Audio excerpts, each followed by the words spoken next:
একটা বয়স্ক লোক তার এইগুলো ফুলিয়ে দিয়ে ভেতরে রক্ত জমে গেছে, পিঠে ওনাকে ধরে মেরেছে। আর এই ছেলেটা জামা আমরা খুলে আসতে বাধ্য হয়েছি, তার দিয়ে মুখ দিয়ে রক্ত বেরিয়েছে, পিঠে লাথি মেরে ফেলে মারছে তাকে। এই অবস্থায় আমরা থানায় এসছি। মানে কি অবস্থা চলছে পশ্চিমবঙ্গের। তৃণমূল যা হোক করে কি করে এই এসআইআর বন্ধ করা যায়, মৃত ভোটার রাখতে হবে, ছাপ্পা মারার জন্য অনুপ্রবেশকারীদের ভারতীয় নাগরিক করতে হবে, এটাই বর্তমানে তৃণমূলের অবস্থা।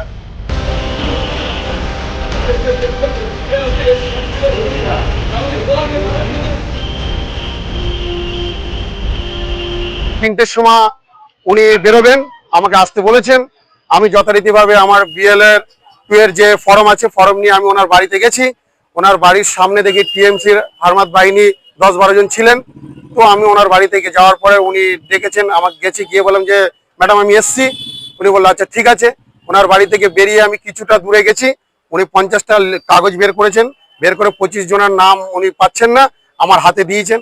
এর মধ্যে চয়ন বর্মন বলে যিনি উপপ্রধানের স্বামী, আমাদের 58 নম্বর 56 নম্বর পদের উপপ্রধানের স্বামী, আমাদের বেগমপুর। তো উনি বাইক নিয়ে কোথা থেকে এসছেন, এসে আমাকে বলছে তুই কে? আমি বললাম আমি BLA-2, বিজেপির BLA-2। বলছে তুই এখানে কি করছিস? আমি বললাম আমি BLA-2 এর যেটা কাজ সেটাই করছি। উনি বলছেন না তুই এখানে কাজ করতে পারবি না বলে উনি আমার মুখে 2-4টে ঘুষি মেরেছেন।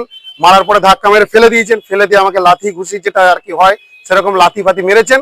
আমি আর যিনি BLO আছেন উনি আমাকে ধাক্কা মেরে আমার ওটা কাগজটা BLA-2 এর কাগজটা নিয়ে ছিঁড়ে ফেলে মুখে 2-4টে চড় মেরেছেন। মেরে বলছে আমার নামে তুই উপরে জানিয়েছিস, তোর এত বড় স্পর্ধা। কোনো মতে আমি জান নিয়ে পালিয়েছি। উনি আমাকে দেখেছেন, দেখে উনি বাঁচাতে এসছেন। তাপস রায় আমাদের শক্তি কেন্দ্র প্রমুখ, ওনাকে বেধড়কভাবে মারধর করেছেন এবং ওদের হাতে রড, দাও, মানে যাবতীয় যা লোহার অস্ত্র ছিল যে আমাদেরকে দুজনকে মার্ডার করবেন বলে। এবং আমরা বাড়িতে চলে এসেছি। আমার বাড়ির সামনে 50 জন এসে ঘিরে আমার বাড়ির গ্রিল ফিরে টানাটানি করেছেন আর বলেছে আজকে রাত্রে তোদেরকে মার্ডার করব, তোদের কে আছে ঠেকাবে। আমাদের 58 নং বুথে অঞ্জনা বিএলও অঞ্জনা মন্ডল আমাদের BLA-2 সুরজিৎ বিশ্বাসকে ডেকে নেয় 3টের দিকে। হ্যাঁ, যে আমরা এখন পাড়ায় বেরোবো, তোমরা চলে আসো। এমন সময় সুরজিৎ বিশ্বাস ওই জায়গায় পৌঁছালে ওকে স্থানীয় তৃণমূল যারা দুষ্কৃতী ছিল ওরা ব্যাপকভাবে মারধর করার পর আমি ওখান থেকে যাওয়ার সময় দেখি সুরজিৎ বিশ্বাস কে মারছে। আমি এগিয়ে যাওয়ার পরে ওদের সুরজিৎ বিশ্বাসকে বাঁচানোর জন্য এগিয়ে গেলে TMC-র হারমাদরা আমাকে ব্যাপকভাবে মারে। হ্যাঁ, মেরে আমাদের বাড়ি ভাঙচুর এবং মার্ডার করবে বলে হুমকি দেয়। না, এরকম কোনো অভিযোগ হয়নি, কিন্তু BLO যে হয়েছে বুথ লেভেল অফিসার তিনি আমাকে ফোন করে জানিয়েছিলেন এই যে যার নাম বলছেন সে তো পাড়ায় থাকে না, আমরা চিনিও না। তিনি হঠাৎ করে BLA-2 হয়েছে বিজেপির নাকি আমরা জানি না, তাকে চিনি না। সে ওনাকে ফোন করে হুমকি দিয়েছে এবং চাকরি খাওয়ার কথা বলেছে BLO-কে। এরকম ধরনের তিনি আমাদেরকে বলেছে। যেহেতু আমরা পাশাপাশি থাকি তিনি আমাদেরকে বলেছে, আপনি তার কাছে গিয়ে শুনতে পারেন।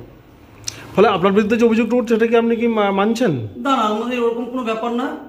আমরা এখানে ব্লকে সারাদিন ছিলাম, একটা আমাদের ট্রেনিং হয়েছে, তারপরে ব্লক থেকে শুনতে পাই, ব্লক সভাপতি আমাকে পাঠিয়েছে, আমরা গিয়ে পরিস্থিতি সামাল দিয়েছি। ওরা যেটা বলছে ভিত্তিহীন, ওরা নিজেদের ভিতরে কোথায় বেশি মারামারি করেছে মদপথ খেয়ে ওরাই যাবে। এটা সম্পূর্ণ মিথ্যে। বিজেপিরা আগে থেকেই আমাকে হুমকি দিয়েছে, আমাদের না নিয়ে ঘুরলে ইয়ারোর কাছে তোমার চাকরি নিয়ে করব, কি করে চাকরি বাঁচে দেখব। তাও আমি কিছু মনে করিনি, আমি ওদেরকে ফোন করে ডেকে নিয়ে ফিল্ডে গেছি।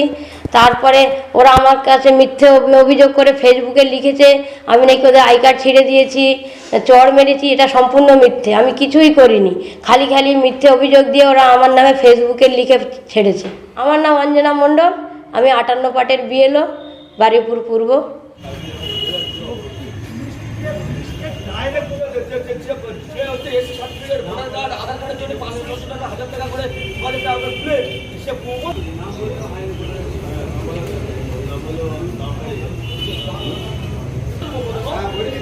আমাকে